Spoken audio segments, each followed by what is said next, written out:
അസ്സലാമു അലൈക്കും. സിറീസ് കിച്ചൺ വ്ളോഗിലേക്ക് എല്ലാവർക്കും സ്വാഗതം. അപ്പോൾ നമ്മളിന്ന് ഒരു ചിക്കൻ കറിയുടെ റെസിപ്പിയാണ് നോക്കാൻ പോണത്. ഏറ്റവും സിമ്പിളായിട്ട് ചെയ്യാൻ പറ്റുന്നതും വളരെയധികം ടേസ്റ്റി ആയിട്ടുള്ളൊരു ചിക്കൻ കറിയുടെ റെസിപ്പിയാണ്.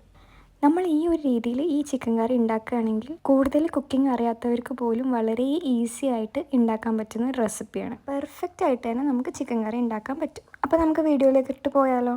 പിന്നെ സബ്സ്ക്രൈബ് ചെയ്യാത്തവരുണ്ടെങ്കിൽ പ്ലീസ് സബ്സ്ക്രൈബ് ചെയ്തിട്ട് ഞങ്ങളൊന്ന് സപ്പോർട്ട് ചെയ്യണം. അപ്പോൾ നമ്മൾ 1.5 കിലോ ചിക്കനാണ് ഇവിടെ എടുത്തിട്ടുള്ളത്. അത് നല്ലപോലെ കഴുകി വൃത്തിയാക്കിയിട്ട് വെച്ചതാണ്. ഈ ഒരു അളവിലാണ് ഇന്നത്തെ ചിക്കൻ കറി നമ്മൾ തയ്യാറാക്കി എടുക്കുന്നത്. അപ്പോൾ ആദ്യം തന്നെ നമുക്ക് പാൻ ചൂടായതിനു ശേഷം കുറച്ച് വെളിച്ചെണ്ണ നമുക്ക് ഒഴിച്ചു കൊടുക്കാം. വെളിച്ചെണ്ണ കുറച്ച് കൂടുതൽ എടുക്കുന്നതാണ് ഈ കറിയുടെ ടേസ്റ്റ്. ഞാനിവിടെ ഒരു 5-6 ടേബിൾ സ്പൂൺ അളവിലാണ് എണ്ണ ഒഴിച്ചിട്ടുള്ളത്. എണ്ണ ഒന്ന് ചൂടായിട്ട് വരുമ്പോൾ നമുക്കിതിലേക്ക് സവാള ഇട്ട് കൊടുക്കാം. എന്നിട്ട് നല്ലതുപോലെ ഒന്ന് വഴറ്റിയെടുക്കണം. ഞാനിവിടെ വലിയ സൈസിലുള്ള 2 സവാളയാണ് എടുത്തിട്ടുള്ളത്. ഇതേപോലെ കനം കുറച്ച് നീളത്തിലരിഞ്ഞ സവാളയാണ് എടുക്കേണ്ടത്. മീഡിയം സൈസിലുള്ള സവാളയാണെങ്കിൽ നിങ്ങൾക്കൊരു 6-7 വരെ എടുക്കാം. ഇതിപ്പോൾ വലിയ സൈസ് ആയതുകൊണ്ടാണ് ഞാൻ 2 എടുത്തിട്ടുള്ളത്. നല്ലൊരു brown shade, golden brown shade ആവുന്നത് വരെ നമുക്ക് ഇതേപോലെ വഴറ്റിയെടുക്കാം. സവാള നല്ലതുപോലെ വഴണ്ടി കിട്ടുന്നതാണ് ഈ ഒരു കറിയുടെ ടേസ്റ്റ്. അപ്പോൾ നന്നായിട്ട് തന്നെ വഴറ്റിയെടുക്കാം. നമുക്ക് തീ കൂട്ടിയിടുന്നതുകൊണ്ട് പ്രശ്നമില്ല, പക്ഷെ അടി പിടിക്കാണ്ട് നോക്കണം. അതിന് നമ്മളിങ്ങനെ ഇളക്കിയിട്ട് ഇതേപോലെ വഴറ്റിയെടുത്താൽ മതി. ഇനി അതിലേക്ക് നമുക്ക് ആവശ്യത്തിനുള്ള ഉപ്പും കുറച്ച് കറിവേപ്പിലയും കൂടി ഇട്ട് കൊടുക്കാം. എന്നിട്ട് പിന്നെയും നല്ലതുപോലെ ഇങ്ങനെ വഴറ്റിയെടുക്കാം. അപ്പോൾ നന്നായിട്ട് വഴണ്ട് വരട്ടെ. നല്ലൊരു ഗോൾഡൻ ബ്രൗൺ കളറാവുന്നത് വരെ ഇങ്ങനെ വഴറ്റിയെടുക്കാം. അപ്പോൾ നമ്മൾ സവാള ഇവിടെ നല്ലതുപോലെ വഴണ്ട് വന്നിട്ടുണ്ട്. ഇനി ഇതിലേക്ക് നമുക്ക് ഇഞ്ചിയും വെളുത്തുള്ളിയും ചതച്ചതാണ് അടുത്തത് ചേർത്ത് കൊടുക്കേണ്ടത്. ഞാനിവിടെ ഒരു 2 ഇഞ്ച് വലുപ്പത്തിലുള്ള ഇഞ്ചിയും ഒരു 10-12 അല്ലി വെളുത്തുള്ളിയും കൂടി ചേർത്ത് കൊടുക്കുന്നുണ്ട്. ചതച്ചിട്ടാണ് ചേർത്ത് കൊടുക്കുന്നത്. കൂടെ തന്നെ ഒരു 3-4 പച്ചമുളകും കൂടിയും കീറിയിട്ട് ചേർത്ത് കൊടുക്കുന്നുണ്ട്. കുറച്ച് കറിവേപ്പിൻ്റെ ഇലയും കൂടി ഞാൻ ചേർത്ത് കൊടുക്കുന്നുണ്ട്. ഇനി ഇതെല്ലാം നല്ലതുപോലെ ഒന്ന് വഴറ്റിയെടുക്കാം. ആ ഇഞ്ചി വെളുത്തുള്ളിയുടെ ഒക്കെ ആ ഒരു റോ സ്മെല്ല് മാറുന്ന വരെ നമുക്ക് വഴറ്റിയെടുക്കാം. നന്നായിട്ട് ഇളക്കി കൊടുക്കുക. ഒരു 2 മിനിറ്റ് വരെ ഇതേപോലെ നല്ലപോലെ ഇളക്കിയെടുക്കുക. അപ്പോൾ ഇതാ ഏകദേശം ഇവിടെ ഒരു 2 മിനിറ്റൊക്കെ നമ്മളിവിടെ വഴറ്റി കൊടുക്കുന്നുണ്ട്. ആ ഇഞ്ചി വെളുത്തുള്ളിയുടെ ഒക്കെ ആ റോ സ്മെല്ല് മാറുന്ന വരെ. അതേ സമയം തന്നെ നമ്മൾ അപ്പുറത്ത് കുറച്ച് വെള്ളം തിളപ്പിക്കാൻ വെച്ചിട്ടുണ്ട്. ഇതിന് ആവശ്യമുള്ളതാണ് കേട്ടോ. അപ്പോൾ ഈ ടൈമിൽ തന്നെ നിങ്ങളിത് ചെയ്യണേ. ഇനി നമുക്ക് ഇതിലേക്ക് തക്കാളി ചേർത്ത് കൊടുക്കാം. ഞാനിവിടെ നല്ല പഴുത്ത ഒരു തക്കാളിയാണ് എടുത്തിട്ടുള്ളത്. ഇതേപോലെ കട്ട് ചെയ്തിട്ടാണ് ചേർത്ത് കൊടുക്കേണ്ടത്. നല്ലതുപോലെ വഴറ്റിയെടുക്കണം. തക്കാളിയൊക്കെ നല്ലതുപോലെ വെന്തിട്ട് സോഫ്റ്റായിട്ട് കിട്ടണം. അതിലെ എണ്ണയൊക്കെ നല്ല തെളിഞ്ഞ് വരുന്ന വരെ വഴറ്റിയെടുക്കണം. ഇവിടെ ഞാനിപ്പോൾ അത് മൊത്തത്തിലൊക്കെ ഒന്ന് വെന്ത് വന്നതിന് ശേഷം ഞാനിതൊന്ന് അടച്ച് വെക്കുകയാണ് കുറച്ച് നേരം. ഏകദേശം ഒരു 5 മിനിറ്റോളം നമുക്ക് തക്കാളിയൊക്കെ ഒന്ന് വെന്ത് വരാനായിട്ട് എടുക്കും. ലോ ഫ്ലെയിമിലിട്ടിട്ടൊന്ന് വേവിച്ചാൽ മതി. ഇടയ്ക്ക് ഇതേപോലെ തുറന്നിട്ട് ഇങ്ങനെ ഒന്ന് ഇളക്കി കൊടുക്കണം. അത് മറക്കരുത് കേട്ടോ, ഇല്ലെങ്കിൽ പെട്ടെന്ന് അത് അടി പിടിക്കും. അതുകൊണ്ട് ഇടയ്ക്കൊക്കെ തുറന്നിട്ട് ഇതേപോലെ ഒന്ന് ഇളക്കി കൊടുക്കണം. അപ്പോൾ നമ്മൾ തക്കാളിയൊക്കെ ഇവിടെ നല്ലതുപോലെ വെന്ത് വന്നിട്ടുണ്ട്. നല്ല സോഫ്റ്റായിട്ട് വന്നിട്ടുണ്ട്. ആ എണ്ണയൊക്കെ നല്ലതുപോലെ തെളിഞ്ഞ് വന്നിട്ടുണ്ട്, കണ്ടല്ലോ. അപ്പോൾ നമുക്ക് വേണമെങ്കിൽ സ്പൂൺ വെച്ചിട്ട് ഒന്നുകൂടി ഒന്ന് ഉടച്ചു കൊടുക്കാം കേട്ടോ. ഇനി നമുക്കിതിലേക്ക് പൊടികളാണ് ചേർത്ത് കൊടുക്കേണ്ടത്. അപ്പോൾ തീ കുറച്ച് വെച്ചിട്ടാണ് നമ്മൾ ചേർക്കേണ്ടത്. ഇത് സാദാ മുളക് പൊടി 1 ടീസ്പൂണാണ് ഞാനിവിടെ ചേർത്ത് കൊടുക്കുന്നത്. പിന്നെ കശ്മീരി മുളക് പൊടിയാണ് ഒരു 2 ടീസ്പൂൺ ഞാൻ അവിടെ ചേർത്ത് കൊടുക്കുന്നത്. കാശ്മീരി മുളക് പൊടി ഇട്ടാൽ നമുക്ക് നല്ല എരിവ് ഉണ്ടാവില്ല, പക്ഷെ നല്ല കളറ് കിട്ടും കറിക്ക്. ആദ്യം ഞാൻ എരിവിനാണ് മുളക് പൊടി 1 ടീസ്പൂൺ സാദാ മുളക് പൊടി ചേർത്തത്. ഇനി 3 ടീസ്പൂൺ മല്ലിപ്പൊടിയാണ് അടുത്തത് ഞാൻ അതിലേക്ക് ചേർക്കുന്നത്. നമുക്ക് തിക്കായിട്ടുള്ള ഗ്രേവിയാണ് വേണ്ടതെങ്കിൽ കുറച്ച് അധികം ചേർത്ത് കൊടുക്കാം. പിന്നെ ചിക്കൻ മസാലയാണ് 1 ടീസ്പൂൺ ചേർക്കുന്നത്. അപ്പോൾ ഇത്ര പൊടികളാണ് നമ്മൾ ഈ ഒരു സമയത്ത് ചേർത്ത് കൊടുക്കുന്നത്.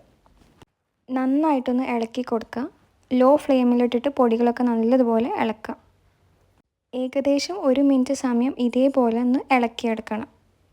ഈ പൊടികളുടെയൊക്കെ ഈ റോ സ്മെല്ല് നമുക്ക് നല്ലതുപോലെ മാറിക്കിട്ടണം. ഉപ്പ് ആവശ്യമുണ്ടെങ്കിൽ അതും കൂടി നമുക്ക് ഈ ടൈമിലൊന്ന് ചേർത്ത് കൊടുക്കാം. ഇനി നമുക്കിതിലോട്ട് നല്ല തിളച്ച വെള്ളം പാർന്നു കൊടുക്കാം. ഈ ടൈമിൽ ഒഴിക്കാൻ വേണ്ടിയിട്ടാണ് നമ്മൾ നേരത്തെ വെള്ളം തിളപ്പിച്ചിരുന്നത്. അപ്പോൾ നമ്മളിതിൽ ഒഴിച്ചു കൊടുക്കുന്നത് നോക്കിയിട്ട് ഒഴിക്കുക. ഏകദേശം ഒരു അര കപ്പ് മുതൽ 1 കപ്പ് വരെ നമുക്ക് ഒഴിക്കാം. ഞാനിവിടെ ഏകദേശം 3/4 കപ്പ് വെള്ളമാണ് ഒഴിക്കുന്നത്. വെള്ളം ഒഴിച്ചതിന് ശേഷം തീ കുറച്ച് വെച്ചിട്ട് നന്നായിട്ടൊന്ന് ഇളക്കിയെടുക്കാം.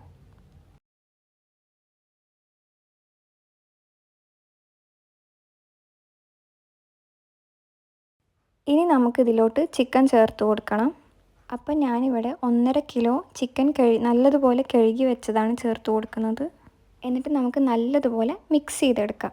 ഈ ടൈമിൽ നിങ്ങൾക്ക് ഉപ്പ് കുറവാണെന്ന് തോന്നുകയാണെങ്കിൽ നിങ്ങൾക്ക് ഉപ്പും കൂടിയും ചേർത്ത് കൊടുക്കാം.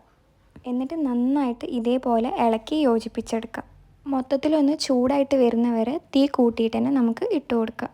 നന്നായിട്ട് ഇളക്കിയിട്ട് ആ മസാല ചിക്കനിൽ പിടിക്കുന്നത് വരെ നമുക്ക് ഇതേപോലെ ഒന്ന് ഇളക്കി കൊടുക്കാം. മൊത്തത്തിലൊന്ന് ചൂടായി വരുമ്പോൾ നമുക്ക് അടച്ചിട്ട് വേവിക്കാൻ വെക്കാം. ഒരു 10 മിനിറ്റ് മീഡിയം ഫ്ലെയിമിലിട്ടിട്ടാണ് നമ്മൾ വേവിക്കേണ്ടത്. ആ ടൈമിൽ ചിക്കനൊക്കെ വെള്ളം ഇറങ്ങി ബാക്കിയുള്ള വെള്ളം നമ്മൾ പിന്നീട് ചേർത്ത് കൊടുത്താൽ മതി. അടി പിടിക്കാതിരിക്കാൻ വേണ്ടിയിട്ട് നമുക്ക് ഇടയ്ക്ക് ഇതേപോലെ ഒന്ന് തുറന്നിട്ട് ഇളക്കി കൊടുക്കാം.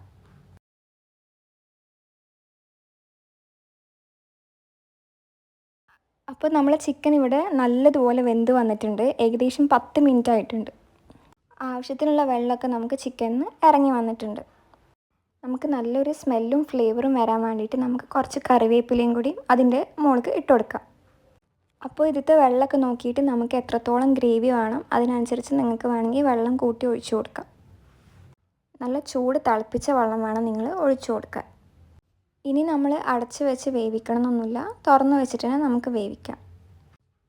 ഏകദേശം ഒരു 10 മിനിറ്റ് കൊണ്ട് തന്നെ നമുക്ക് ചിക്കനൊക്കെ നല്ലതുപോലെ വെന്ത് കിട്ടും.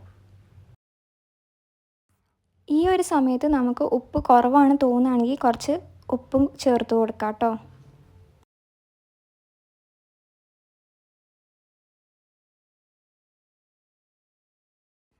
ഇതാ ചിക്കനൊക്കെ നമുക്ക് നല്ലതുപോലെ വെന്ത് കിട്ടിയിട്ടുണ്ട്. നല്ലതുപോലെ തിളച്ച് വെന്തിട്ടുണ്ട്. മൊത്തത്തിലൊരു 20 മിനിറ്റ് മതിയാവും നമുക്ക് നല്ലതുപോലെ വെന്ത് കിട്ടാൻ. ഇനി നമുക്ക് കുറച്ച് കുരുമുളക് പൊടി ചേർത്ത് കൊടുക്കാം. ആദ്യം ഇതിൻ്റെ എരിവ് നോക്കിയിട്ടാണ് കുരുമുളക് പൊടി ചേർത്ത് കൊടുക്കേണ്ടത്. ആ എരിവിനനുസരിച്ചിട്ട് വേണം കുരുമുളക് പൊടി ചേർത്ത് കൊടുക്കാനായിട്ട്. 1/4 മുതൽ 1/2 ടേബിൾ സ്പൂൺ വരെ നമുക്ക് ചേർത്ത് കൊടുക്കാം. അപ്പോൾ നല്ല എരിവൊക്കെ ഇഷ്ടമുള്ളവർക്ക് 1/2 ടേബിൾ സ്പൂൺ തന്നെ ചേർത്ത് കൊടുക്കാം കേട്ടോ. അല്ലെങ്കിൽ ഒരു 1/4 ടേബിൾ സ്പൂൺ കുരുമുളക് പൊടി ചേർത്ത് കൊടുത്താൽ മതി. നിങ്ങൾക്ക് വേണമെങ്കിൽ ഈ ഒരു സ്റ്റെപ്പിൽ ഗരം മസാല പൊടിയും കൂടിയും ചേർത്ത് കൊടുക്കാം. ഞാനിവിടെ ചേർത്ത് കൊടുക്കുന്നില്ല. നല്ല ഫ്ലേവർ ആയിട്ടുള്ള പൊടിയൊക്കെ ആണെങ്കിൽ കുറച്ച് മതി, ഇല്ലെങ്കിൽ കുറച്ച് അധികം ചേർത്ത് കൊടുക്കാം കേട്ടോ. അപ്പോൾ ഈ പൊടിയും കൂടി ചേർത്ത് കൊടുക്കുമ്പോൾ നമ്മളെ കറിയൊക്കെ അടിപൊളിയായിട്ട് നല്ല തിക്കായിട്ട് വരും. ഇനി നമ്മൾ കുറേ സമയം ഇട്ടിട്ട് തിളപ്പിക്കൊന്നും വേണ്ട. ഒരു 30 സെക്കൻഡ് നല്ല പോലെ ഒന്ന് തിളച്ചാൽ മതി. എന്നിട്ട് നമുക്ക് തീ അങ്ങോട്ട് ഓഫാക്കിയിടാം. ഞാനിവിടെ നെയ്യൊന്നും ചേർത്തിട്ടില്ല. നിങ്ങൾക്ക് നെയ്യൊക്കെ ചേർക്കാൻ താല്പര്യം ഉണ്ടെങ്കിൽ നിങ്ങൾക്ക് 1 സ്പൂൺ ചേർക്കാം കേട്ടോ. അപ്പോൾ നമ്മളെ ഈസി ചിക്കൻ കറി ഇവിടെ റെഡി ആയിട്ടുണ്ട്. നമുക്ക് തീ ഓഫാക്കിയിട്ട് കുറച്ച് സമയം ഇരിക്കുമ്പോൾ തന്നെ അതിൻ്റെ കളറൊക്കെ നല്ല ഡാർക്കായിട്ട് വരും. നല്ല കുറുകിയ ഗ്രേവി ആയിട്ട് കിട്ടും. സെർവ് ചെയ്യാൻ നേരത്ത് തീരെ ഗ്രേവി ഉണ്ടാവില്ല, ഗ്രേവി കുറവായിരിക്കും. അപ്പോൾ നിങ്ങൾക്ക് ഗ്രേവി കുറവാണ് തോന്നുകയാണെങ്കിൽ ഒരല്പം ഒരു 1/4 കപ്പ് തിളച്ച വെള്ളം പാർന്നു കൊടുത്താൽ മതി. എന്നിട്ട് ഒന്ന് ചൂടാക്കിയാൽ മാത്രം മതി. അപ്പോഴൊക്കെ നിങ്ങൾക്ക് ആ ഗ്രേവി ഒന്ന് നല്ലതുപോലെ സെറ്റായിട്ട് കിട്ടും. അപ്പോൾ എല്ലാവരും ഇതൊന്ന് വീട്ടിൽ ട്രൈ ചെയ്ത് നോക്കുക. ഇഷ്ടപ്പെടുകയാണെങ്കിൽ പ്ലീസ് ഞങ്ങളൊന്ന് സബ്സ്ക്രൈബ് ചെയ്തിട്ട് സപ്പോർട്ടും കൂടി ചെയ്യുക. കൂടെ ആ ബെൽ ബട്ടനും കൂടി ഒന്ന് പ്രസ് ചെയ്യണം കേട്ടോ. എന്നാലേ ഞങ്ങൾ ഭാവിയിലിടുന്ന വീഡിയോസ് നിങ്ങൾക്ക് കറക്റ്റ് കിട്ടുള്ളൂ.